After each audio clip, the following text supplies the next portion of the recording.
जय हिंद आप सभी को। तो चलिए स्टार्ट करते हैं। आज के इस क्लास में इकोनॉमिक्स का जो है ना होमवर्क कंप्लीट करेंगे। जो सर के द्वारा होमवर्क दिया गया है क्वेश्चन बैंक से इकोनॉमिक्स का जो पेज नंबर कितना है 230 से कितना है 230 से जो है ना 235 तक है। ठीक है, 230 से 235 तक है। तो पूरा होमवर्क कंप्लीट करेंगे।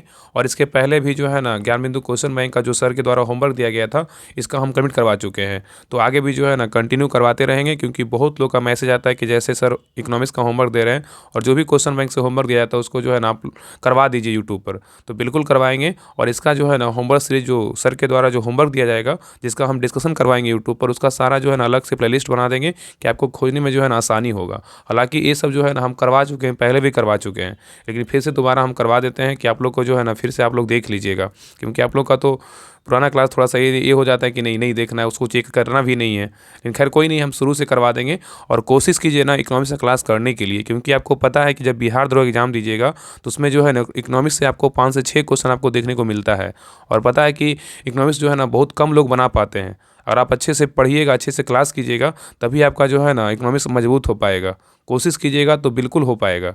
और सर के द्वारा जो है ना बोला गया है कि पहले हम ना ज्ञान बिंदु जो क्वेश्चन बैंक में जो इकोनॉमिक्स का सेक्शन दिया हुआ है उसी से जो है ना सारा हम कंप्लीट करवाएंगे। और उसी से आप लोग को जो है ना इकोनॉमिक्स कंप्लीट करना है। क्योंकि सर के द्वारा जो है ना स्टार्टिंग में जो क्वेश्चन बैंक जब तैयार कर रहे थे तो पहले जो है ना इकोनॉमिक्स का ही नोट्स तैयार किए थे। तो बहुत मेहनत किए हैं सर, और सर बहुत बार बोले भी हैं। तो चलिए बिना देरी के स्टार्ट करते हैं। और क्लास अच्छा लगे तो लाइक ज़रूर कीजिएगा और शेयर सब्सक्राइब ज़रूर कीजिएगा। और जो है ना जी इसका पीडीएफ के लिए आप टेलीग्राम चैनल ज्वाइन कर लीजिए। वो सारा जो है ना होमवर्क जो सर के द्वारा बताया जाता है, टॉपिक जितना जो सर लिखते हैं वो सारा जो है ना होमवर्क जो है वहाँ पर सेंड किया जाता है। और सारा करंट अफेयर्स का तो सारा हम क्लास डेली करवा रहे हैं। तो सभी लोग टेलीग्राम चैनल ज्वाइन कर लीजिएगा। डिस्क्रिप्शन में लिंक दिया हुआ है राहुल स्टडी ग्रुप के नाम से। तो चलिए बिना देरी के स्टार्ट करते हैं। आगे जो है ना 229 तक जो है ना 229 तक हाँ करवा चुके हैं। आज जो देखने वाले हैं ना जो सर होमवर्क दिए 230 से कितना 235 तक है। ठीक है, तो देखिए आप लोग ध्यानपूर्वक पूरी क्लास को देखिएगा। और जो भी क्वेरी रहे आप कमेंट सेक्शन में ज़रूर बताइए। क्लास कैसा लगा या तो कुछ बोलना है तो आप कमेंट में ज़रूर बताइएगा। ठीक है, तो देखिए यहाँ पे कह रहा है ना ये पेज नंबर कहाँ है 230 है। ठीक है, तो यहाँ पे देखिए कुछ पॉइंट आगे हम करवा चुके हैं। पिछले क्लास अगर नहीं देखें तो पिछले क्लास ज़रूर देख लीजिएगा। तो कह रहा है कि WPI कह रहा है WPI गणना के अंतर्गत जो है एक बास्केट का प्रयोग होता है। ठीक है, याद रखिएगा ना। कह रहा है कि WPI की गणना के अंतर्गत एक बास्केट का प्रयोग होता है जिसमें मात्र वस्तुओं को सम्मिलित किया गया है। ठीक है, अर्थात कह रहा है इस बास्केट में सेवाएं क्या है सम्मिलित नहीं है। और इस बास्केट को कम से कम जो है ना 5 वर्षों के उपरांत एवं अधिक से अधिक 10 वर्षों के भीतर संशोधित जो है ना किया जाता है। ठीक है, आगे कह रहा है कि वर्ष 2017 में किए गए संशोधन के अंतर्गत इस बास्केट में वर्तमान जो है ना 697 वस्तुएं क्या है तो रखी गई है। तो यहाँ पे कह रहा है कि 10 वर्षों के भीतर संशोधित किया जाता है। और वर्ष 2017 में किए गए संशोधन के अंतर्गत इस बास्केट में वर्तमान में जो है ना 697 वस्तुएं रखी गई है। ठीक है, चलिए आगे देखिए। आगे कह रहा है कि अतः WPI के अंतर्गत मात्र इन्हीं 697 वस्तुओं के मूल्य में होने वाले औसत विपरीत पर जो है ना औसत परिवर्तन को मापा जाता है। तो यहाँ पे कह रहा है ना कि अतः WPI के अंतर्गत मात्र इन्हीं 697 वस्तुओं के मूल्य में होने वाले औसत परिवर्तन को मापा जाता है। और इस बास्केट को जो है ना 3 हिस्सों में क्या होता है वर्गीकृत किया जाता है, मतलब बांटा जाता है। पहला हिस्सा क्या है तो प्राथमिक वस्तुएं, दूसरा क्या है विनिर्मित वस्तुएं, और तीसरा क्या है ईंधन और क्या है ऊर्जा इत्यादि। ठीक है, तो आगे देखिए कह रहा है आगे कह रहा है कि प्राथमिक वस्तुएं कह रहा है कि प्राथमिक वस्तुएं के अंतर्गत वर्तमान में जो है 117 वस्तुएं क्या है तो रखी गई है। मतलब प्राथमिक वस्तुएं के अंतर्गत कितने वस्तुएं रखी गई है तो वर्तमान में जो है 117 वस्तुएं रखी गई है, जिसमें क्या है अनाज है, फल है, सब्जी है, कपास है, जूट है, चाय इत्यादि को जो है ना रखा गया है। ठीक है, और विनिर्मित वस्तुएं में जो है ना 564 वस्तुओं को रखा गया है, जिसमें धातु, रसायन, टीवी, फ्रिज आदि को जो है ना रखा गया है। ठीक है, और नेक्स्ट कह रहा है ईंधन ऊर्जा इत्यादि वाले भाग में जो कितना वस्तुएं हैं 16 वस्तुएं हैं, जिसमें पेट्रोलियम उत्पाद, LPG, कोयला, विद्युत इत्यादि को जो है ना रखा गया है। ठीक है, आगे कह रहा है कि WPI गणना कह रहा है WPI गणना में जो है ना वर्तमान में आधार वर्ष कितना है 11 से 12 है। WPI गणना में वर्तमान में आधार वर्ष क्या है तो याद रखिए 11 से 12 है। ठीक है, और नोट में कह रहा है कि वर्तमान में जो है ना WPI गणना में वस्तुओं के मूल्य अप्रत्यक्ष कर के हिस्से को सम्मिलित नहीं किया जाता है। ठीक है, तो यहाँ पे कह रहा है कि वर्तमान में WPI गणना में वस्तुओं के मूल्य अप्रत्यक्ष कर के हिस्से को क्या होता है तो सम्मिलित जो है ना नहीं होता है। ठीक है, आगे कह रहा है कि नेक्स्ट पॉइंट कह रहा है उपभोक्ता मूल्य सूचकांक कंज्यूमर प्राइस इंडेक्स CPI। अगर पूछेगा कि सीपीआई का फुल फॉर्म क्या होता है? कंज्यूमर प्राइस इंडेक्स होता है। अगर हिंदी में बात करें तो क्या होता है? भोक्ता मूल्य सूचकांक होता है। ठीक है, ये क्या है? तो कह रहा है ना सीपीआई क्या है, देखिए कह रहा है कि सीपीआई के अंतर्गत मुद्रास्फीति गणना की प्रक्रिया में वस्तुएं तथा कुछ प्रमुख सेवाओं के मूल्य में परिवर्तन को खुदरा बाजार के स्तर पर जो है ना मापा जाता है। तो यहाँ पे कह रहा है कि सीपीआई के अंतर्गत मुद्रास्फीति की गणना की प्रक्रिया में वस्तुओं तथा कुछ प्रमुख सेवाओं के मूल्य में परिवर्तन को खुदरा बाजार के स्तर पर मापा जाता है। क्योंकि खुदरा स्तर पर मूल्यों में अत्यधिक असमानता देखी जा सकती है और इसकी गणना के लिए आंकड़े एकत्रित करना क्या है? तो कठिन है। अतः सीपीआई को 2014 से पहले जो है ना अधिक महत्व नहीं दिया जाता था। और प्रारंभ में सीपीआई के अंतर्गत निम्नलिखित जो है ना 4 सूचकांक क्या है, मतलब प्रकाशित होते हैं। तो सीपीआई के द्वारा जो है ना कितने सूचकांक प्रकाशित होते हैं? तो 4 सूचकांक जो है ना प्रकाशित होता है। कौन कौन होता है? पहला जो है ना सीपीआई फॉर इंडस्ट्रियल वर्कर्स, दूसरा है सीपीआई फॉर एग्रीकल्चर लेबर्स, और तीसरा क्या है? सीपीआई फॉर रूरल लेबर्स, और चौथा क्या है? CPI for urban and non manual क्या है? एम्प्लॉयज। ठीक है, ये चार जो सूचकांक है ये किसके द्वारा प्रकाशित होता है? तो सीपीआई के द्वारा प्रकाशित होता है। ठीक है, आगे कह रहा है इस 4 सूचकांक में प्रथम 3 को श्रम ब्यूरो जारी करती है। जो ये प्रथम जो है ना 4 सूचकांक में प्रथम 3 जो है उसको श्रम ब्यूरो जारी कर रही है, जो कि श्रम मंत्रालय के अंतर्गत आता है। जबकि चौथे सूचकांक को केंद्रीय सांख्यिकी कार्यालय सीएसओ जारी करती रही है, और यह CSO ministry of static and programme implementation MOSPI के अंतर्गत जो है ना कार्यरत है। और इन चारों सूचकांकों में अब कह रहा है कि इन चारों में सूचकांकों में अब मात्र जो है ना पहला सूचकांक अर्थात सीपीआई फॉर इंडस्ट्रियल वर्कर की जो है ना जारी किया जाता है। ठीक है, और अन्य 3 के स्थान पर जो है ना अब 3 नए सूचकांक जारी किए जाते हैं। और ये नए 3 सूचकांक कौन कौन है? तो एक है सीपीआई मतलब अर्बन मतलब शहरी, और एक सीपीआई रूरल मतलब ग्रामीण, और एक क्या है? सीपीआई कंबाइंड क्या है? संयुक्त है। ठीक है, चलिए आगे देखिए। आगे कह रहा है कि सीपीआई फॉर इंडस्ट्रियल वर्कर्स की गणना के लिए आधार वर्ष 2016 रखा गया, याद रखिएगा। तो कह रहा है कि सीपीआई फॉर इंडस्ट्रियल वर्कर्स की गणना के लिए आधार वर्ष 2016 रखा गया है।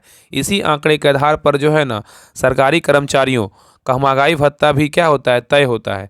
और इसकी गणना के लिए कुल 78 औद्योगिक क्षेत्र जो है ना क्या होते हैं? एकत्रित किए जाते हैं। ठीक है, आगे कह रहा है कि सीपीआई अर्बन, सीपीआई रूरल और सीपीआई क्या है? कंबाइंड। तो यहाँ पे कर रहे हैं सीपीआई के बारे में अर्बन सीपीआई और रूरल सीपीआई अर्बन, और क्या है? सीपीआई रूरल, और सीपीआई क्या है? कंबाइंड की गणना जो है एनएसओ करती है।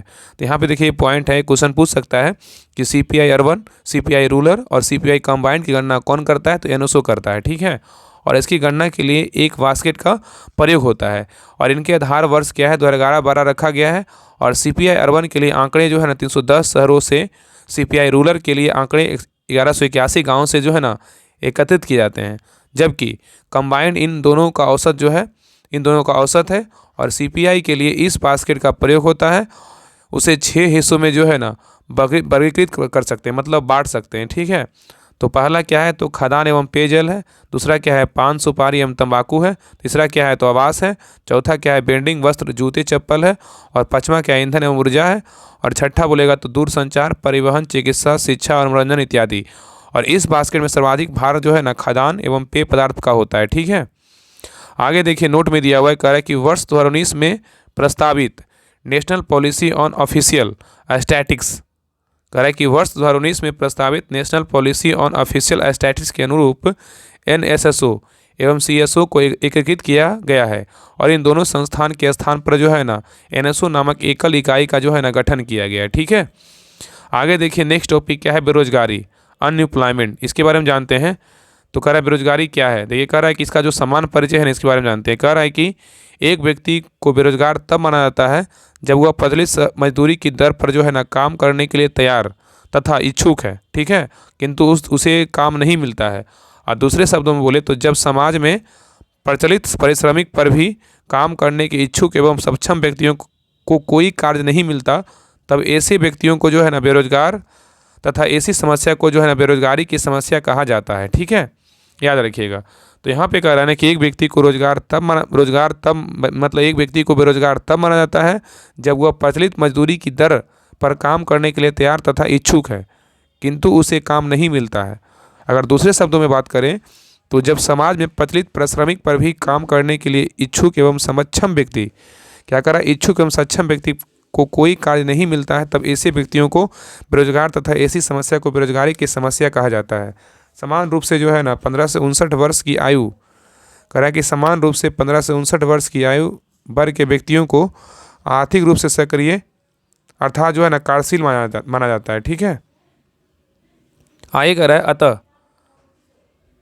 अतः अगर इस आयु वर्ग के व्यक्ति लाभदायक रूप से नियोजित नहीं है तो इन्हें बेरोजगार माना जाता है। ठीक है, नेक्स्ट देखिए कह रहा है बेरोजगारी के जो प्रकार है ना वो क्या है। तो कह रहा है बेरोजगारी की 2 श्रेणियों में वर्गीकृत किया जा सकता है, एक होता है स्वैच्छिक बेरोजगारी, एक होता है नैच्छिक बेरोजगारी। तो कह रहा है बेरोजगारी को 2 श्रेणियों में बांट सकते हैं, एक होता है स्वैच्छिक बेरोजगारी, एक होता है नैच्छिक बेरोजगारी। आगे कह रहा है स्वैच्छिक बेरोजगारी जो है ना क्या है, वॉलंटरी जो है ना अनएम्प्लॉयमेंट। तो कह रहा है कि यह ऐसी स्थिति है जब व्यक्ति कार्य करने में सक्षम है लेकिन कार्य करने के लिए इच्छुक नहीं है, और जहां कार्य या नौकरी उपलब्ध है लेकिन लोग उसको करने के लिए इच्छुक नहीं है, क्या होता है, स्वैच्छिक बेरोजगारी कहलाता है। ठीक है, आगे कह रहा है नैच्छिक बेरोजगारी किसे कहते हैं, इनवॉलंटरी अनएम्प्लॉयमेंट। तो कह रहा है कि नैच्छिक बेरोजगारी किसे कहते हैं, तो यह एक ऐसी स्थिति है जिसमें सक्षम शरीर वाले लोग नौकरी या कार्य करने की इच्छुक है लेकिन अर्थव्यवस्था में नौकरी या कार्य की अनुपलब्धता के कारण जो है ना क्या है, बेरोजगारी है। ठीक है, ये क्या होता है, नैच्छिक बेरोजगारी कहलाता है। आगे देखिए कह रहा है कि इसमें कह रहा है अनैच्छिक बेरोजगारी के जो है ना निम्न क्या है, तो उपवर्ग क्या है, तो निम्न है। कह रहा है अनैच्छिक बेरोजगारी के उपवर्ग क्या है, तो निम्न है। पहला क्या है, तो संरचनात्मक बेरोजगारी, स्ट्रक्चरल अनएम्प्लॉयमेंट। संरचनात्मक बेरोजगारी किसे कहते हैं, स्ट्रक्चरल इन अनएम्प्लॉयमेंट किसे कहेंगे, तो इसके बारे में कह रहा है संरचनात्मक बेरोजगारी वह बेरोजगारी है जो अर्थव्यवस्था में संरचनात्मक परिवर्तन के कारण उत्पन्न होती है, और संरचनात्मक परिवर्तन मुख्य रूप से जो है ना 2 प्रकार के होते हैं। ठीक है, एक होता है पहला क्या है, तो प्रौद्योगिकी एवं उत्पादन तकनीक में परिवर्तन के फलस्वरूप पुराने तकनीक कारीगरों की आवश्यकता नहीं रहती है, वे बेरोजगार हो जाते हैं। ठीक है, और दूसरा क्या है, तो मांग में प्रतिमान। करेक्ट, मांग के प्रतिमान में परिवर्तन के फलस्वरूप कुछ उद्योग बंद हो जाते हैं और श्रमिकों को उद्योग से जो है ना बाहर कर दिया जाता है। ठीक है, चलिए आगे देखिए कह रहा है कि प्रच्छन्न बेरोजगारी या तो अदृश्य बेरोजगारी किसे कहते हैं, तो डिसगस्ट जो है ना अनएम्प्लॉयमेंट। ठीक है, तो प्रच्छन्न बेरोजगारी या अदृश्य बेरोजगारी किसे कहते हैं उसके बारे में कह रहा है, यदि कोई व्यक्ति उत्पादन की प्रक्रिया में योगदान नहीं देता, या दूसरे शब्दों में यदि उत्पादन पर वितरित प्रभाव डाले बिना उसे कार्य से हटाया जा सकता है, तो वह जो है ना प्रच्छन्न बेरोजगार जो है ना माना जाएगा। ठीक है, और नेक्स्ट पॉइंट ये कह रहा है कि यहाँ श्रम की सीमांत उत्पादकता क्या होती है, शून्य के बराबर होता है। तो यहाँ पे जो श्रम की सीमांत उत्पादकता होता है शून्य के बराबर होता है। और नेक्स्ट है यह कृषि क्षेत्र में क्या एक समान घटना है। ठीक है, चलिए आगे कह रहा है कि संघर्षणात्मक या घर्षणात्मक बेरोजगारी, फ्रिक्शनल अनएम्प्लॉयमेंट, ये क्या है, तो कह रहा है यह बेरोजगारी उस समय विशेष के दौरान उत्पन्न होती है जब श्रमिक एवं उत्पादन प्रक्रिया से दूसरी प्रक्रिया की ओर चले जाते हैं, अर्थात विभिन्न व्यवसायों में श्रमिकों की गतिशीलता में अपूर्णता कारण यह क्या हो, बेरोजगारी उत्पन्न होती है। ठीक है, तो यहाँ पे कह रहा है कि संघर्षणात्मक या घर्षणात्मक बेरोजगारी किसे कहेंगे, तो कह रहा है यह बेरोजगारी उस समय विशेष के दौरान उत्पन्न होती है जब श्रमिक जो है ना एक उत्पादन प्रक्रिया से दूसरी प्रक्रिया की ओर चले जाते हैं, अर्थात विभिन्न व्यवसायों में श्रमिकों की गतिशीलता में अपूर्णता कारण यह बेरोजगारी क्या होती है, तो उत्पन्न होती है। ठीक है, आगे कह रहा है एक व्यक्ति एक व्यवसाय से दूसरे व्यवसाय में जाने के लिए इच्छुक होता है। ठीक है, क्या होता है, इच्छुक होता है। तो कह रहा है एक व्यक्ति एक व्यवसाय से दूसरे व्यवसाय में जाने के लिए इच्छुक होता है, परंतु नए व्यवसाय कार्यों के लिए उसे आवश्यक प्रशिक्षण जो है ना प्राप्त करना होता है। इस प्रकार परिवर्तन की प्रक्रिया के दौरान वह श्रमिक व्यक्ति के कुछ समय के लिए बेरोजगार हो जाते हैं, और इसे ही जो है ना संघर्षणात्मक बेरोजगारी कहते हैं। ठीक है, याद रखिएगा। नेक्स्ट है चक्रीय बेरोजगारी, साइक्लिकल जो है ना साइक्लिकल अनएम्प्लॉयमेंट। ठीक है, साइक्लिकल इम्प्लॉयमेंट कर रहा है। चक्रीय बेरोजगारी किसे कहेंगे, तो कह रहा है कि यह व्यापार चक्रों, विशेष रूप से मंदी संबंधी चक्रों और गिरावट के चक्र के कारण उत्पन्न होती है। कौन सा, चक्रीय बेरोजगारी। कैसे उत्पन्न होती है, तो यह व्यापार चक्रों, विशेष रूप से मंदी संबंधी चक्रों और गिरावट के चक्र के कारण उत्पन्न होती है, और कारोबारी गतिविधियों में गिरावट के परिणाम स्वरूप जो है ना बेरोजगारी होती है। और यह विकसित देशों जो पूंजीगत खरीदार होते हैं में क्या एक समान घटना है। ठीक है, आगे कह रहा है कि प्रौद्योगिकी बेरोजगारी किसे कहते हैं, टेक्नोलॉजिकल अनएम्प्लॉयमेंट। ये क्या होता है, तो कह रहा है कि नए प्रौद्योगिकी के आरंभ, उत्पादन की पद्धति में उन्नत मशीन, श्रम बचत उपकरण इत्यादि के कारण कुछ कामगारों या श्रमिकों का स्थान जो है मशीनों द्वारा ले लिया जाता है। ठीक है, उसे क्या कहेंगे? प्रौद्योगिकी बेरोजगारी कहते हैं। नेक्स्ट है मौसमी बेरोजगारी। ये क्या होता है? मतलब सीजनल जो है ना अनएम्प्लॉयमेंट। तो कह रहा है कुछ क्षेत्रों में केवल विशेष मौसमों के दौरान व्यक्तियों को जो है ना काम दिया जाता है, उसी को क्या कहते हैं? मौसमी बेरोजगारी कहते हैं। आगे दिया हुआ उदाहरण स्वरूप क्या कर रहा है कि कृषि जैसे जो है ना क्षेत्र जहाँ श्रमिक एक मौसम के लिए काम करते हैं और शेष वर्ष के लिए जो है ना बेरोजगार रहते हैं। ठीक है, तो सिंपल याद रखिएगा कि मौसमी बेरोजगारी किसे कहते हैं? तो कुछ क्षेत्रों में केवल विशेष मौसम के दौरान जो है ना व्यक्ति को जो है ना काम दिया जाता है। ठीक है, उसी को क्या बोलते हैं? मौसमी बेरोजगारी कहते हैं। जैसे उदाहरण में क्या है? कृषि जैसे क्षेत्र जहाँ श्रमिक एक और मौसम के लिए काम करते हैं और शेष वर्ष के लिए क्या रहते हैं? तो बेरोजगार रहते हैं, उसी को जो है ना मौसमी बेरोजगारी कहा जाता है। चलिए आगे देखिए, आगे नोट में दिया हुआ है, कह रहा है भारत में बेरोजगारी से संबंधित आंकड़े राष्ट्रीय परिदृश्य सर्वेक्षण कार्यालय NSSO जो है ना NSSO द्वारा जारी किया जाता है। यहाँ पे NSSO का फुल फॉर्म भी पूछ सकता है, तो याद रखिएगा नेशनल सैंपल सर्वे ऑफिस होता है। ठीक है, याद रखिएगा। चलिए आगे देखिए, नेक्स्ट है, कह रहा है समान रूप से 15 से 59 वर्ष आयु के वर्ग के व्यक्तियों को आर्थिक रूप से सक्रिय अर्थात कार्यशील माना जाता है। तो कह रहा है कि समान रूप से 15 से 59 वर्ष आयु वर्ग के व्यक्तियों को आर्थिक रूप से जो है ना सक्रिय अर्थात कार्यशील माना जाता है। नेक्स्ट टॉपिक क्या है? निर्धनता या गरीबी, मतलब पॉवर्टी। इसके बारे में जानते हैं ये क्या होता है। तो कह रहा है ना कि गरीबी निर्धनता से अभिप्राय जीवन के लिए न्यूनतम उपभोग आवश्यकताओं को प्राप्त करने की जो है ना अयोग्यता। इन न्यूनतम आवश्यकताओं में भोजन, वस्त्र, मकान, शिक्षा तथा स्वास्थ्य संबंधी न्यूनतम मानवीय आवश्यकताओं शामिल होती है। ठीक है, और गरीबी मूलतः वंचन से संबंधित होती है। ठीक है, तो यहाँ पे कह रहे हैं गरीबी निर्धनता क्या है? तो जीवन के लिए न्यूनतम उपभोग आवश्यकताओं को प्राप्त करने की अयोग्यता। इन न्यूनतम आवश्यकताओं में भोजन, वस्त्र, मकान, शिक्षा तथा स्वास्थ्य संबंधी न्यूनतम मानवीय आवश्यकताओं शामिल होती है। और गरीबी मूलतः जो है ना वंचन से संबंधित है। याद रखिएगा, आगे कह रहा है कि यदि समाज का एक बड़ा हिस्सा वंचना मतलब निर्धनता से पीड़ित है तथा जीवन निर्वाह की न्यूनतम आवश्यकताओं को प्राप्त नहीं कर पाता है, तो ऐसी स्थिति में जो है ना आर्थिक समृद्धि अर्थहीन जो है ना हो जाती है। ठीक है, आगे कह रहा है गरीबी के प्रकार, मतलब टाइप्स ऑफ पॉवर्टी कितने प्रकार का होता है? गरीबी के प्रकार के दिया हुआ है। ठीक है, गरीबी के जो प्रकार होते हैं ना कितने होते हैं? तो पहला होता है सापेक्षिक गरीबी। रिलेटिव पॉवर्टी क्या है? सापेक्षिक बेरोजगारी जो है, जो सापेक्षिक जो गरीबी है ना वो क्या है? तो इसके बारे में कह रहा है सापेक्षिक गरीबी क्या है। तो कह रहा है सापेक्षिक गरीबी यह स्पष्ट करती है कि विभिन्न आय वर्गों के बीच कितनी विषमता है। और सापेक्षिक गरीबी की स्थिति जो है ना तब उत्पन्न होती है जब किसी देश या क्षेत्र के कुछ लोगों की आय या जीवन का स्तर समान लोगों से क्या हो? निम्न होता है, उसी को जो है ना सापेक्षिक गरीबी कहते हैं। ठीक है, रिलेटिव पॉवर्टी कहते हैं। आगे कह रहा है निरपेक्ष गरीबी। निरपेक्ष गरीबी किसे कहते हैं? एब्सोल्यूट पॉवर्टी किसे कहते हैं?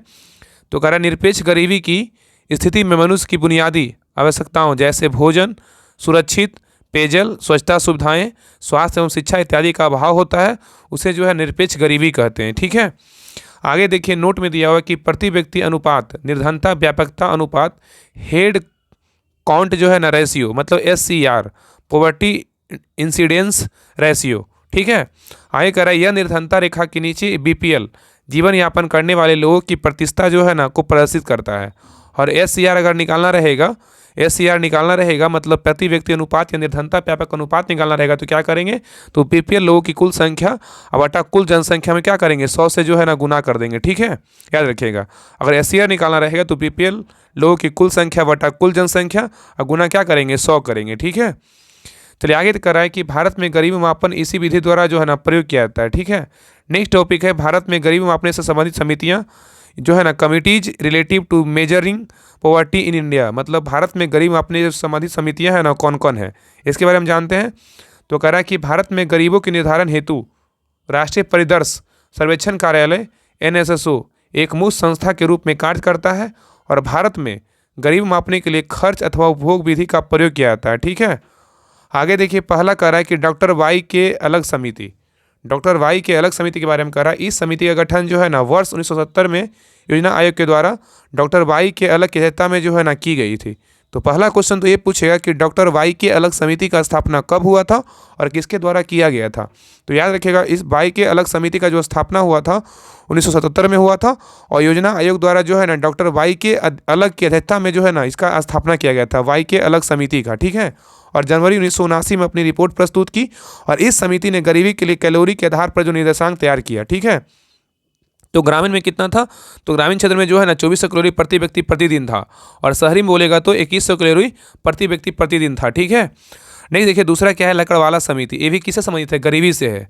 तो कभी कभी देता है ना क्वेश्चन के निम्नलिखित में से कौन सा समिति जो है ना गरीबी रेखा संबंधित नहीं है।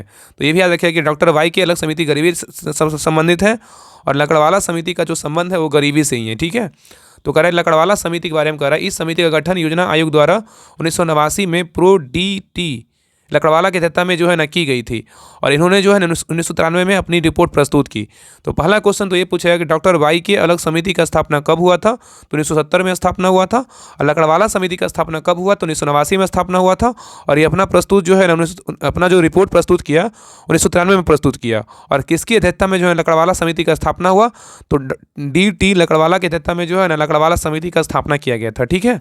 चलिए आगे देखिए, आगे कह रहा है इस कार्यदल द्वारा 18 राज्यों के ग्रामीण एवं शहरी क्षेत्रों के लिए अलग अलग गरीबी रेखा क्या होते हैं निर्धारित की गई है। आगे कह रहा है ग्रामीण क्षेत्र में निर्धनता रेखा के लिए कृषि श्रमिकों के उपभोक्ता मूल्य सूचकांक को लिया गया है तथा शहरी क्षेत्र के लिए औद्योगिक श्रमिकों के उपभोक्ता मूल्य सूचकांक के आधार पर बनाया गया है। नेक्स्ट तीसरा क्या है, सुरेश तेंदुलकर समिति, इसका भी संबंध किससे है, तो गरीबी से है। तो कह रहा है इस समिति का गठन योजना आयोग द्वारा जो है ना वर्ष 2005 में सुरेश तेंदुलकर की अध्यक्षता में जो है ना किया गया था और जो 2019 में जो है ना अपनी रिपोर्ट प्रस्तुत किया। अगर अध्यक्षता का बात करेगा तो नाम से रिलेटेड है, अब पूछेगा कि सुरेश तेंदुलकर समिति का संबंध किस क्षेत्र से है, तो गरीबी से है। और सुरेश तेंदुलकर समिति का जो है ना स्थापना कब हुआ था, 2005 में स्थापना हुआ था और यह जो है ना अपनी रिपोर्ट कब प्रस्तुत किया, तो 2009 में जो है अपनी रिपोर्ट जो है ना प्रस्तुत किया था। और इस समिति ने गरीबी के परंपरागत रूप से को छोड़कर जो है ना बहुआयामी रूप से जो है ना स्वीकार किया था। और नेक्स्ट क्या है, ग्रामीण क्षेत्र, मतलब सुरेश तेंदुलकर समिति में जो है ना ग्रामीण क्षेत्र में कितना था, तो 27 रुपया जो है ना प्रति व्यक्ति प्रतिदिन खर्च था और शहरी में बात करें कितना था, 33 रुपया प्रति व्यक्ति प्रतिदिन खर्च था, ठीक है। नेक्स्ट देखिए कह रहा है सी रंगराजन समिति, इसका भी संबंध किससे, तो गरीबी से है। तो कह रहा है सी रंगराजन समिति जो है इसका गठन 2012 में सी रंगराजन की अध्यक्षता में किया गया था और जो वर्ष 2014 में जो है अपनी रिपोर्ट प्रस्तुत किया था।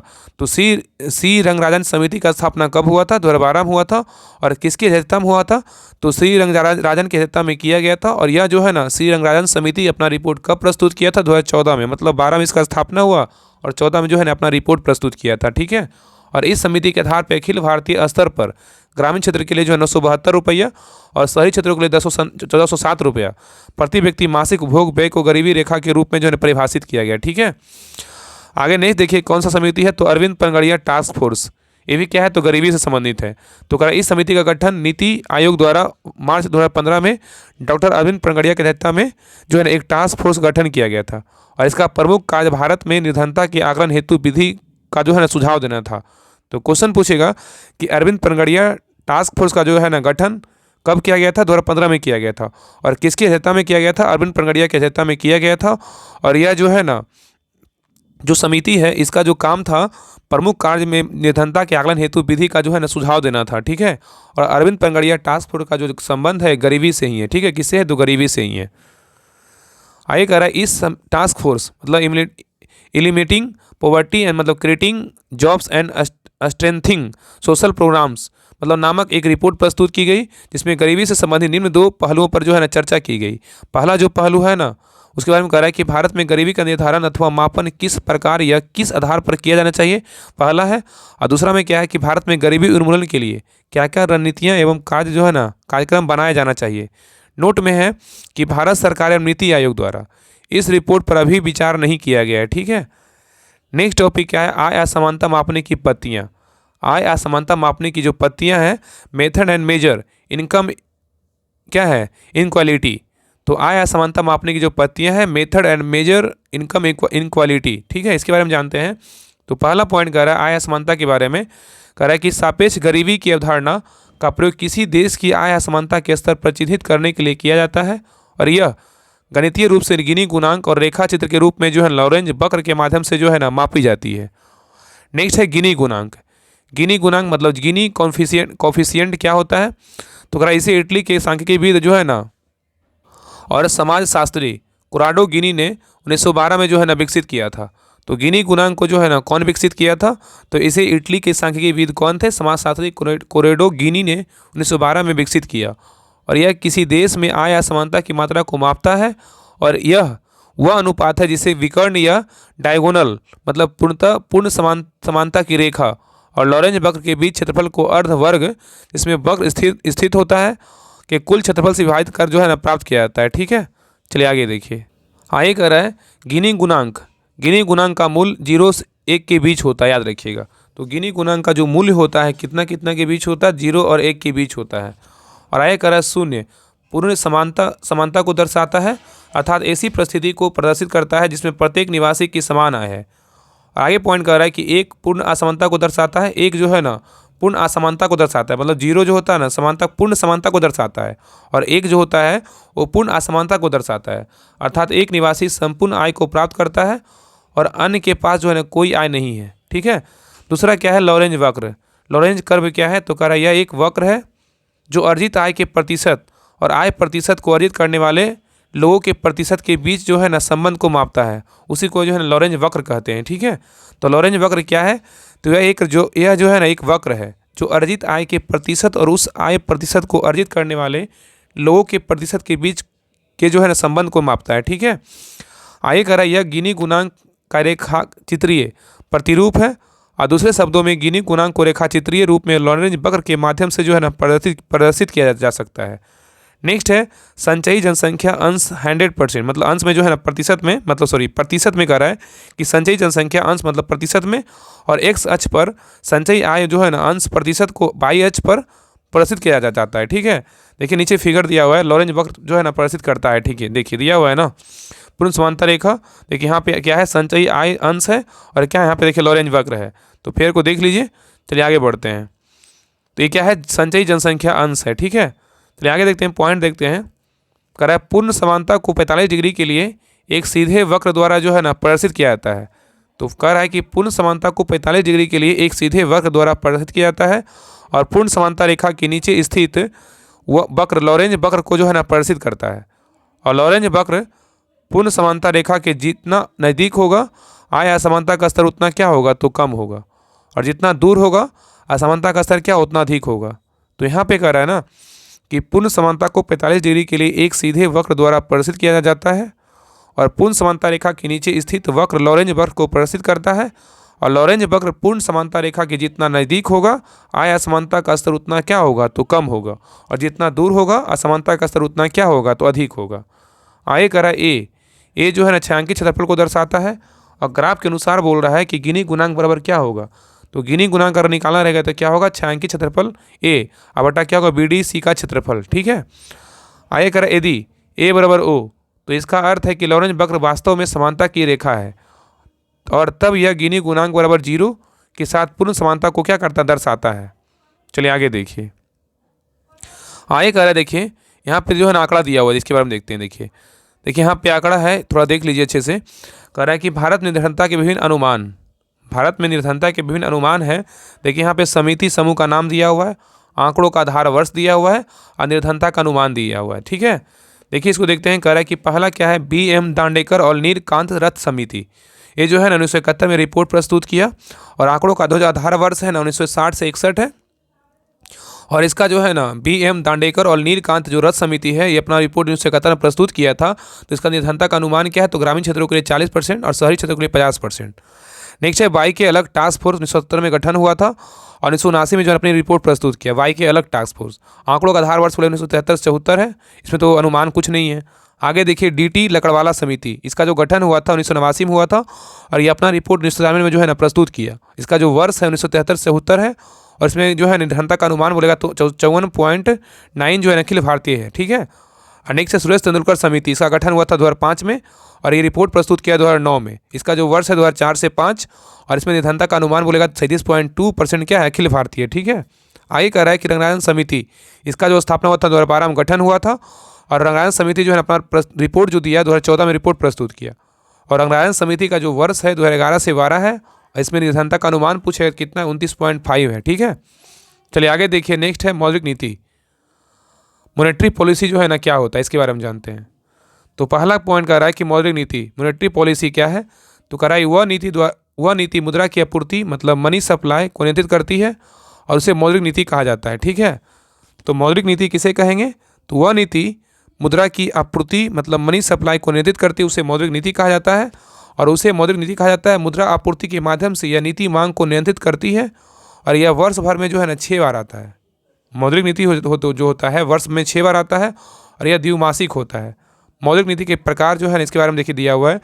पहला क्या है, तो महंगी मुद्रा नीति या संकुचन कार्य नीति, और दूसरा क्या है, सस्ती मुद्रा नीति या विस्तारवादी नीति। ठीक है, देखिए पहला कह रहा है कि महंगी मुद्रा नीति क्या है, डियर मनी पॉलिसी, वह मुद्रा नीति जो ब्याज दरों को बढ़ाती है उसे महंगी मौद्रिक नीति कहते हैं। ठीक है, देखिए क्या है, तो कैश रिजर्व रेशियो मतलब CRR का फुल फॉर्म क्या होता है, कैश रिजर्व रेशियो, और SLR का फुल फॉर्म क्या होगा, तो स्टैच्यूटरी लिक्विडिटी रेशियो, मतलब RR का क्या होगा, रेपो रेट, और BR का क्या होगा, बैंक रेट। ठीक है, जब बढ़ेगा तो क्या होगा, तरलता क्या होगा, घटेगा, मतलब इंटरेस्ट रेट क्या होगा, तो बढ़ेगा। ठीक है, ये ग्राफ के द्वारा मतलब जो है ना समझाया गया है। ठीक है, शॉर्ट में आगे कह रहा है कि वर्तमान में यही नीति RBI अपना रही है और ब्याज दर बढ़ा रही है ताकि लोग जो है ऋण कम ले तथा अनावश्यक खर्च से बचे, तो मुद्रास्फीति क्या होगा, तो कम होगा। नोट में दिया हुआ है, कह रहा है ब्याज दर अधिक होने से लोग क्या होता है, ऋण कम लेते हैं। अगर ब्याज दर अधिक रहता है तो क्या लोग ऋण कम लेते हैं, जिसके नाते मुद्रा का प्रसार कम होता है, इसलिए इसे संकुचनकारी नीति कहा जाता है। ठीक है, आगे कह रहा है सस्ती मुद्रा नीति, चीप मनी पॉलिसी, कह रहा है वह नीति जो ब्याज दरों को कम करने पर आधारित होता है उसे सस्ती मौद्रिक नीति कहा जाता है। जैसे क्या है, कैश रिजर्व रेशियो है, CRR है, और क्या है, SLR है, स्टैच्यूटरी लिक्विडिटी रेशियो है। इसमें अगर ये जो है ना घटेगा तो मतलब RR में क्या है, रेपो रेट, और बैंक रेट में क्या है, BR। ठीक है, जब ये CRR SLR ये सब घटेगा ना तो तरलता क्या होगा, बढ़ेगा, और इंटरेस्ट रेट क्या होगा, घटेगा। ठीक है, चलिए आगे देखिए। आगे कह रहा है ब्याज दर कम होने से लोग ऋण अधिक लेते हैं। अगर ब्याज दर कम रहता है ना तो बहुत लोग क्या मतलब ऋण अधिक लेते हैं। ठीक है, और इससे मुद्रा का प्रसार होता है, और इस नाते जो है ना विस्तारवादी नीति कहा जाता है। इसी को क्या कहते हैं, विस्तारवादी नीति कहते हैं। जैसे मौद्रिक नीति का उद्देश्य क्या है, तो मूल्य को स्थिरीकरण करना, दूसरा क्या है, स्थायी विकास को बढ़ावा देना, और तीसरा क्या है, निवेश को बढ़ावा देना, और चौथा क्या है, रोजगार को बढ़ावा देना। नेक्स्ट है मौद्रिक नीति, मनी सप्लाई जो है ना, मौद्रिक नीति जो है मनी सप्लाई को नियंत्रण करता है, और तरलता गणना कैलकुलेशन ऑफ लिक्विडिटी क्या है, तो एक देश की केंद्रीय बैंक को इस बात पर पूर्ण ज्ञान होता है कि अर्थव्यवस्था में केंद्रीय बैंक कितनी धनराशि प्रवाहित की है।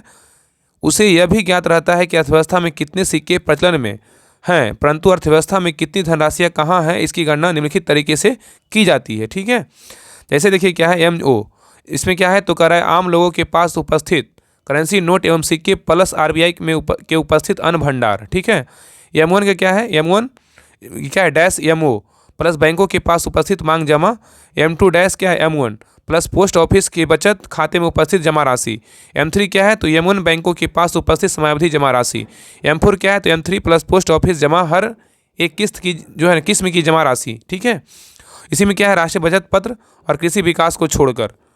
आगे कह रहा है MO को रिजर्व मुद्रा और उच्च शक्ति मुद्रा मतलब हाई पावर्ड मनी भी कहते हैं। MO को जो है ना रिजर्व मुद्रा और उच्च शक्ति मुद्रा भी मतलब हाई पावर्ड मनी भी कहते हैं। और जब MO से M4 की ओर बढ़ते हैं तब तरलता क्या होती है, घट जाती है। जब M4 से MO की ओर बढ़ते हैं तरलता क्या होती है, बढ़ती जाती है। अतः MO सबसे अधिक तरल और जबकि M सबसे कम तरल होता है। आगे कह जब MO से M4 की ओर बढ़ते हैं तब धनराशि बढ़ती है। अतः MO और M1 संकुचित मुद्रा जो है ना नैरो मनी कहलाते हैं। जब कह रहा है कि जब M3 एवं M4 व्यापक मुद्रा जो है ना कहलाते हैं। ठीक है, M3 एवं M4 क्या होता है, व्यापक मुद्रा कहलाते हैं। ठीक है, चलिए आगे देखिए। आगे कह रहा है स्टैंडर्ड मनी। स्टैंडर्ड मनी क्या है, तो कह रहा है जिस मुद्रास्फीति के प्रभाव नहीं पड़ता है। जैसे एग्जांपल में क्या है, डिजिटल मनी जो ऑनलाइन या इलेक्ट्रॉनिक के रूप में चलन में होती है। नेक्स्ट है bitcoins, crypto currency blockchain technology पर जो है ना आधारित है। जो बिटकॉइन है ना एक किस पर आधारित है, ब्लॉकचेन तकनीकी पर आधारित है, टेक्नोलॉजी पर आधारित है। और इसे 2008 में जो संतोषी नाकामोटा द्वारा जो है ना बनाया गया था, किसको, बिटकॉइन को। और आगे कह रहा है CBDC central bank digital currency 2022 में RBI द्वारा घोषणा किया गया कि यह डिजिटल करेंसी या वर्चुअल करेंसी है जो भारतीय रुपये का डिजिटल रूप है होगा। ठीक है, नेक्स्ट है मौद्रिक नीति समिति। तो कह रहा है MPC मॉनेटरी पॉलिसी कमेटी। मौद्रिक नीति समिति क्या है, तो कह रहा है इसका गठन 2016 में उर्जित पटेल समिति की सिफारिश पर किया गया था। तो जो है याद रखिएगा कि मौद्रिक नीति समिति जो है ना एमपीसी, इसका गठन कब किया गया था? 2016 में उर्जित पटेल समिति की सिफारिश पर किया गया था। और आरबीआई एक्ट 1934 के सेक्शन 45 बी में संशोधन करके जो है ना यह 6 सदस्यीय समिति है और 3 सदस्य आरबीआई के तथा 3 सदस्य सरकार और का, मतलब कह रहा है ना कि यह 6 सदस्यीय समिति है, 3 सदस्य आरबीआई के तथा 3 सदस्य सरकार का, और बहुमत के आधार पर निर्णय लिया जाता है। ठीक है। नेक्स्ट है मौद्रिक नीतियाँ। मॉनेटरी पॉलिसी क्या है, पॉलिसीज क्या है? तो कह रहा है मौद्रिक नीतियाँ किसी देश को केंद्रीय बैंक की जिम्मेदारी होती है। तो कह रहा है कि मौद्रिक नीतियाँ किसी देश की केंद्रीय बैंक की जिम्मेदारी होती है और मौद्रिक नीतियाँ किसी भी अर्थव्यवस्था में मुद्रा के जो है ना प्रवाह को क्या करता है? नियंत्रित करता है। तो यहाँ पे कह रहा है ना कि मौद्रिक नीतियाँ किसी भी देश की केंद्रीय बैंक की जिम्मेदारी होती है और मौद्रिक नीतियाँ किसी भी अर्थव्यवस्था में मुद्रा के प्रवाह को क्या करता है? नियंत्रित करता है। अतः देश की मौद्रिक नीतियाँ के माध्यम से देश की केंद्रीय बैंक देश की मौद्रिक व्यवस्था का संचालन करती है। आगे कह रहा है कि देश की केंद्रीय बैंक इन नीतियों के जरिए अर्थव्यवस्था में मुद्रा के प्रवाह को क्या करता है? संतुलित बनाए रखती है। आगे कह रहा है यदि मुद्रा का प्रवाह अर्थव्यवस्था में ज़्यादा हो जाए तो यह मुद्रास्फीति में क्या होगी? जन्म देगी। ठीक है। और ऐसी स्थिति में मौद्रिक नीतियों के माध्यम से वह मुद्रास्फीति को क्या कर नियंत्रित करती है। आगे कह रहा है कि भारतीय रिजर्व बैंक अर्थव्यवस्था में मुद्रा आपूर्ति की मात्रा या ऋण के नियंत्रण को अमल में लाने के लिए मौद्रिक नीति उपकरण के रूप में विभिन्न साधनों का उपयोग करता है और इन साधनों को 2 श्रेणियों में जो है ना विभाजित किया जाता है। ठीक है। देखिए नीचे दिया हुआ है ऋण नियंत्रण के उपकरण। पहला क्या है? मात्रात्मक उपकरण और दूसरा क्या है? गुणात्मक उपकरण। मतलब मात्रात्मक में क्या है? क्वांटिटेटिव इंस्ट्रूमेंट्स और गुणात्मक में क्या है? Qualitative instruments. ठीक है, याद रखिएगा। चलिए आगे देखिए, कह रहा है गुणात्मक उपकरण क्या है, तो इसके बारे में जानते हैं। तो कह रहा है ये साधन आर्थिक गतिविधियों के विशिष्ट क्षेत्रों में ऋण के प्रवाह में सहायक बनते हैं या उससे जो है ना प्रतिबंधित करते हैं। और उनमें से कुछ जो है ना, पहला क्या है? तो मार्जिन आवश्यकताएं। मार्जिन क्या है? रिक्वायरमेंट्स।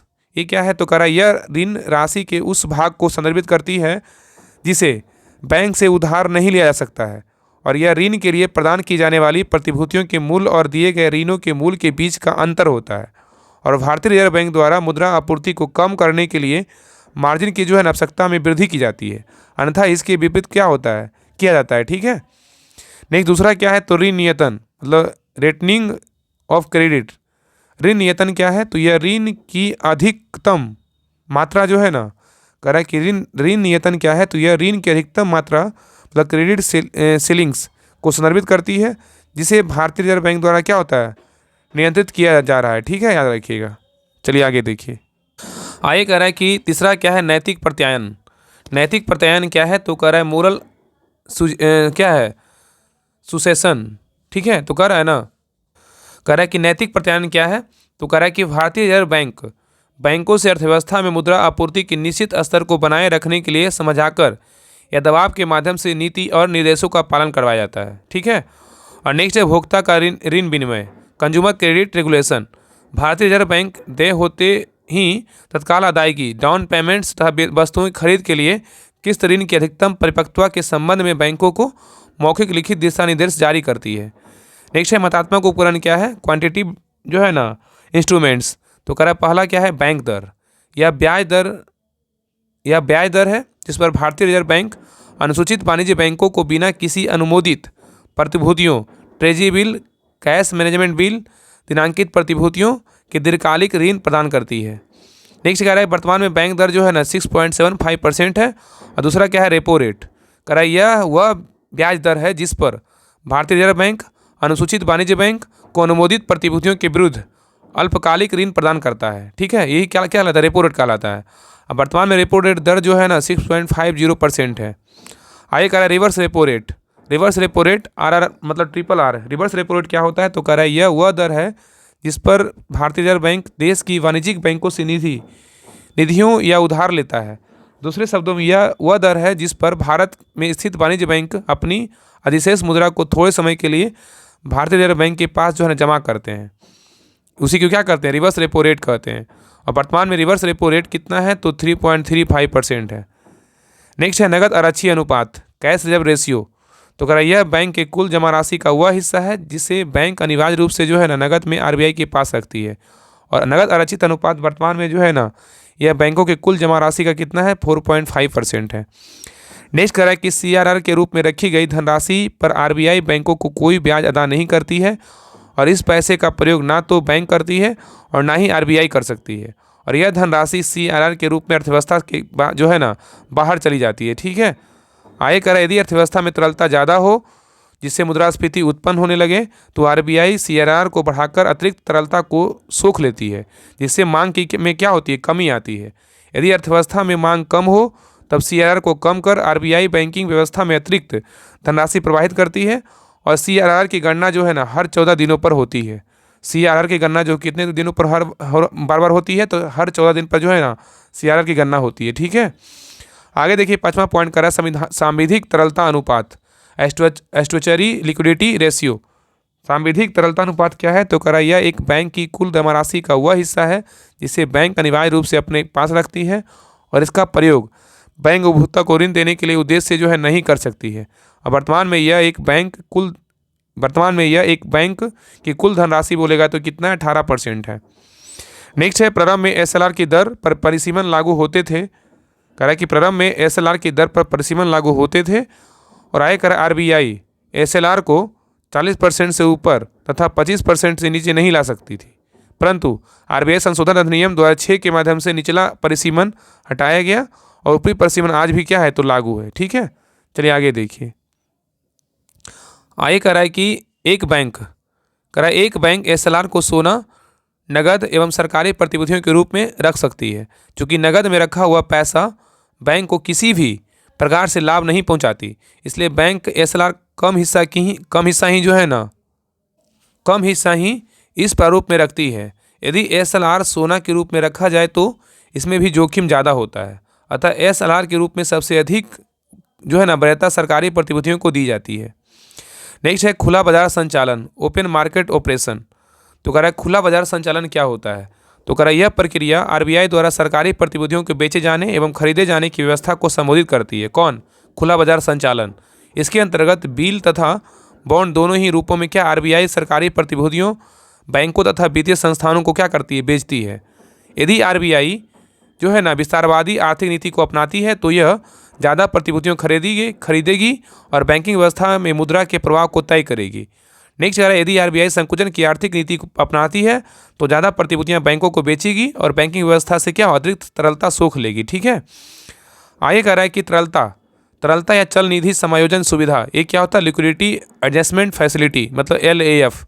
तरलता चल निधि समायोजन सुविधा क्या है, तो कह रहा है बैंकिंग क्षेत्र में सुधार हेतु गठित नरसिम्हन समिति के अनुशंसाओं के आधार पर वर्ष 2000 में तरलता समायोजन सुविधा LAF को अपनाया गया, और तरलता समायोजन सुविधा मौद्रिक नीति का एक प्रमुख अस्त्र है जिसकी मदद से भारतीय रिजर्व बैंक को वित्तीय बाजार की अलग अलग दशाओं में अल्पकालीन तरलता के बहाव को नियंत्रित करने में क्या होती है, सहायता मिलती है।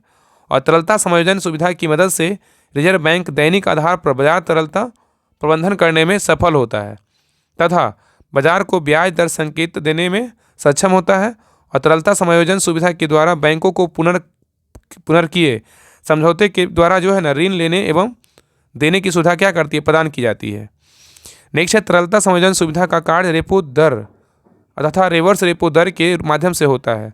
तो कह रहा है कि तरलता समायोजन सुविधा का कार्य रेपो दर तथा रिवर्स रेपो दर के माध्यम से होता है, और तरलता समायोजन सुविधा की सहायता से नियमित तरलता चक्रों को स्थिर करने में सफलता मिलती है, और इससे जो है ना बैंक अपनी आवश्यकताओं के अनुरूप तरलता के नियमन कर सकते हैं। ठीक है। आगे कह रहा है तरलता समायोजन सुविधा सहायता से भारतीय रिजर्व बैंक बाजार में परिस्थितियों के अनुसार ब्याज दरों की संरचना में समायोजन आसानी पूर्वक जो है ना कर सकता है। नेक्स्ट है सीमांत अस्थायी सुविधा, मार्जिनल स्टैंडिंग फैसिलिटी, मतलब क्या है, इसका शॉर्ट फॉर्म बोलेंगे तो MSF, मतलब MSF का फुल फॉर्म बोलेगा तो क्या होगा, मार्जिनल स्टैंडिंग फैसिलिटी, सीमांत अस्थायी सुविधा। तो कह रहा है MSF की अवधारणा मई 2011 से प्रभावी हुआ, और MSF ब्याज की वह दर है जिसके तहत अनुसूचित वाणिज्य बैंक भारतीय रिजर्व बैंक अपने शुद्ध जमा, निवल मांग और समय देता, मतलब जो है net demand and time liquidity का 1% रात भर के लिए ओवरनाइट ऋण ले सकते हैं।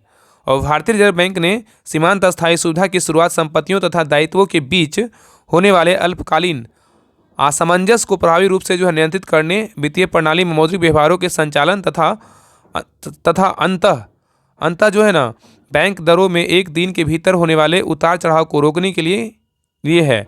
और यह बैंकिंग प्रणाली को अप्रत्याशित चलनिधि झटकों के खिलाफ सुरक्षा वाल्व प्रदान करता है। ठीक है, आगे देखिए। आगे कह रहा है कि सीमांत अस्थायी सुविधा के अंतर्गत केवल अनुसूचित वाणिज्य बैंक मतलब शेड्यूल कमर्शियल बैंक ही रिजर्व बैंक से उधार प्राप्त कर सकते हैं एवं इसके अंतर्गत ऋण लेने के लिए वैधानिक तरलता अनुपात कोटा के अंतर्गत रखी गई प्रतिभूतियों की गिरवी रखी जा सकती है। नेक्स्ट टॉपिक है भारत में बैंकिंग व्यवस्था। भारत में बैंकिंग व्यवस्था के बारे में कह रहा है कि भारत में बैंकिंग का प्रारंभ 1770 में बैंक ऑफ हिंदुस्तान की स्थापना के साथ हुआ था। तो भारत में जो बैंकिंग व्यवस्था का जो प्रारंभ हुआ था वो भारत में बैंकिंग का प्रारंभ 1770 में बैंक ऑफ हिंदुस्तान की स्थापना के साथ हुआ था और बाद में जो है ना 3 प्रेसिडेंसी बैंक की स्थापना की गई। पहला 1806 में जो है ना बैंक ऑफ कलकत्ता, 1840 में बैंक ऑफ बॉम्बे और तीसरा 1843 में जो है बैंक ऑफ मद्रास का स्थापना किया गया। इन बैंकों ने कई वर्षों तक अर्ध केंद्रीय बैंकों के रूप में काम किया और 1921 में इंपीरियल बैंक ऑफ इंडिया निर्मित करने के लिए इन तीनों बैंकों का जो है ना विलय किया गया और इंपीरियल बैंक ने 1955 तक काम जारी रखा, जिसके बाद इसका नाम बदलकर जो है ना भारतीय स्टेट बैंक कर दिया गया। ठीक है, आगे कर आगामी वर्षों में 7 अन्य बड़े बैंकों में एसबीआई के सहायक बैंकों के लिए रूप में परिवर्तित कर दिया गया है। यह सहायक बैंक निम्न थे।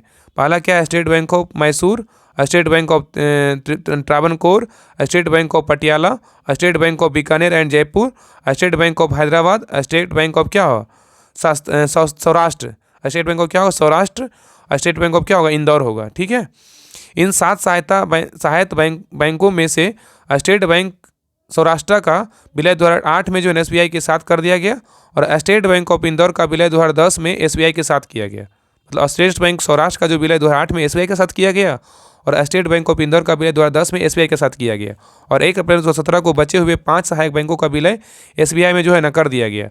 उसी वर्ष महिला विकास बैंक का विलय एसबीआई के साथ कर दिया गया। वर्तमान में ना तो ये सहायक बैंक उपस्थित है और ना ही भारतीय महिला बैंक उपस्थित है। वर्तमान में एसबीआई का मुख्यालय बोलेगा मुंबई में स्थित है और 1865 में इलाहाबाद बैंक की स्थापना की गई और यह भारत में उसी नाम से एक साथ कार्यरत प्राचीनतम बैंक भी है, जिसका हाल ही में जो है इंडियन बैंक में क्या कर दिया विलय कर दिया गया इलाहाबाद बैंक का। ठीक है, आगे करा 1881 में अवध कॉमर्शियल बैंक की स्थापना की गई। तो अवध कॉमर्शियल बैंक का स्थापना कब किया गया, 1881 में किया गया और यह भारत की पहली बैंक थी। भारत की पहली बैंक बोलेगा तो कौन था, अवध कॉमर्शियल बैंक, जिसमें शेयर धारक बनाए गए। 1894 में पंजाब नेशनल बैंक की स्थापना किया गया। तो पंजाब नेशनल बैंक का स्थापना कब हुआ, 1894 में और यह पहली पूर्णतः भारतीय बैंक थी जिसमें विदेशियों का निवेश नहीं था। ठीक है, आगे कह रहा है भारतीय रिजर्व बैंक के बारे में। कह रहा है कि भारतीय रिजर्व बैंक की स्थापना हिल्टन यंग कमीशन की अनुशंसाओं के आधार पर की गई थी और भारतीय रिजर्व बैंक की स्थापना 1935 में भारतीय रिजर्व बैंक अधिनियम जो है 1934 के अनुसार हुई थी। ठीक है, तो कह रहा है कि भारतीय रिजर्व बैंक की स्थापना 1935 में भारतीय रिजर्व अधिनियम 1934 के अनुसार हुई थी और यह भारत की केंद्रीय बैंकिंग संस्था है और इसने भारतीय रिजर्व बैंक अधिनियम 1934 के प्रावधानों के अनुसार ब्रिटिश शासन के दौरान 1 अप्रैल 1935 को अपना जो है संचालन प्रारंभ किया था। ठीक है, तो आगे जो है ना कंटिन्यू जब आगे का जो सर होमवर्क देंगे तो आगे क्लास कंटिन्यू करेंगे। ठीक है, तो होमवर्क था 235 पेज नंबर तक था। तो ये क्लास पूरा खत्म हो गया इकोनॉमिक्स का।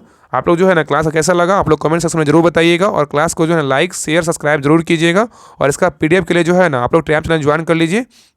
आपको डिस्क्रिप्शन में दिया हुआ लिंक है राहुल स्टडी ग्रुप के नाम से, वहाँ पे आपका इसका पीडीएफ मिल जाएगा। और आपको लगता है कि हाँ हमें होमवर्क सीरीज जो है ना जो मतलब क्लास से पहले होमवर्क सारा पीडीएफ हमको प्रोवाइड करवाया जाए तो ये बैच जो है ना आप ज्वाइन कर लीजिए। इसमें जो है ना आप देख सकते हैं ये जो है ना बिहार दरोगा होमवर्क सीरीज है, टारगेट बैच सेकेंड है। ये जो है ना रनिंग चल रहा है, स्टार्ट है बैच। इसमें आप जो है ना अभी 10% भी बुक अभी खत्म नहीं हुआ है। इसमें अभी हिस्ट्री ज्योग्राफी और साइंस से स्टार्ट है और जो है ना पॉलिटी जो है ना सरस्वती पूजा के बाद पॉलिटी भी स्टार्ट कर दिया जाएगा क्योंकि सर के द्वारा जो है ना पॉलिटी का भी होमवर्क दिया जा रहा है। तो पॉलिटी जो है ना स्टार्ट हो जाएगा और ज्ञान बिंदु क्वेश्चन बैंक लूसेंट ये दोनों जो बुक ना स्टार्ट है। तो टोटल वही 5 बुक का स्टार्ट है और सरस्वती पूजा के बाद जो है ना ये स्टार्ट हो जाएगा पॉलिटी घटनाचक्र का। और बाकी इसमें क्या होता है ना क्वेश्चन बैंक का जो भी इकोनॉमिक्स का हो गया क्वेश्चन बैंक जो सेट देते हैं सर इस सब जो है ना चाहे करेंट अफेयर्स इसमें क्या है ना परीक्षा मंडल का करेंट अफेयर्स भी करवाया जा रहा है। तो इस ग्रुप में अगर जुड़ते हैं ना तो आपको सारा पीडीएफ जो है ना आपको पहले प्रोवाइड करवा दिया जाएगा। अगर आपको लगता है कोई भी टॉपिक हमें घटना से पढ़ना है तो घटना से कमिट कर लीजिए। अगर लगता है कि नहीं हमें नोट से करना है सर का नोट से तो आप नोट से भी कमिट कर सकते हैं। तो जिनको भी ज्वाइन करना है सभी लोग ज्वाइन कर लीजिए। सारा डिटेल जो है ना टेलीग्राम चैनल पर दिया हुआ है। इसका फी 149 है। तो वहाँ पे आईडी भी है, आईडी पे टच करके जो है ना मैसेज कर सकते हैं या तो फिर वहाँ पे नंबर जो है ना जो पेड बैच में रहता है वहाँ पे नंबर दिया जाता है। वो कुछ मतलब क्वेरी रहता है ना तो आप कॉल कर सकते हैं या तो फिर डायरेक्ट मैसेज कीजिएगा आपको जो है रिप्लाई मिल जाएगा। ठीक है, वहाँ पे आईडी दिया हुआ है, पेमेंट करके आईडी पे टच करके स्क्रीनशॉट भेज दीजिएगा, आपको ग्रुप का लिंक प्रोवाइड करवा दिया जाएगा। तो जिनको लगता है ना कि हमको बेहतर तरीके से और तैयारी करना है, मतलब पीडीएफ कोई खरीदना ना पड़े, इसमें जो है ना सारा प्रैक्टिस सेट भी दिया जाएगा। जो भी मार्केट में से प्लेटफॉर्म का आएगा, अभी मार्केट में 2 ही प्रैक्टिस सेट आए, एक किरण का आया, एक स्पार्क का आया है। ये दोनों प्रैक्टिस सेट ना इस ग्रुप में करवाया जाएगा और करवाया जा भी रहा है, ठीक है। तो आगे प्लेटफॉर्म का भी आएगा तो उसको भी करवाया जाएगा। तो इस बैच में जुड़िए और अच्छे से तैयारी कीजिए। बाकी आप जहाँ अगर लगता है कि नहीं मेरा तैयारी हो रहा है तो ठीक है, अपना तैयारी कीजिए। बाकी जितना हो पा रहा है हम क्लास देने के प्रयास कर रहे हैं, और क्लास को जो है ना सभी लोग लाइक ज़रूर कीजिए और अच्छा सा कमेंट जरूर कीजिए कि, और जो भी क्वेरी रहे आपके पास लगे कि हाँ ये डाउट है हमें बोलना चाहिए, तो आप कमेंट सेक्शन खुला रहता है, कमेंट सेक्शन में बोल दीजिए। वहाँ पे सारा जो है ना रिप्लाई आपको प्रॉपर्ली तरीके से दिया जाता है। तो मिलते हैं नेक्स्ट क्लास में, तब तक के लिए जय हिंद, जय भारत।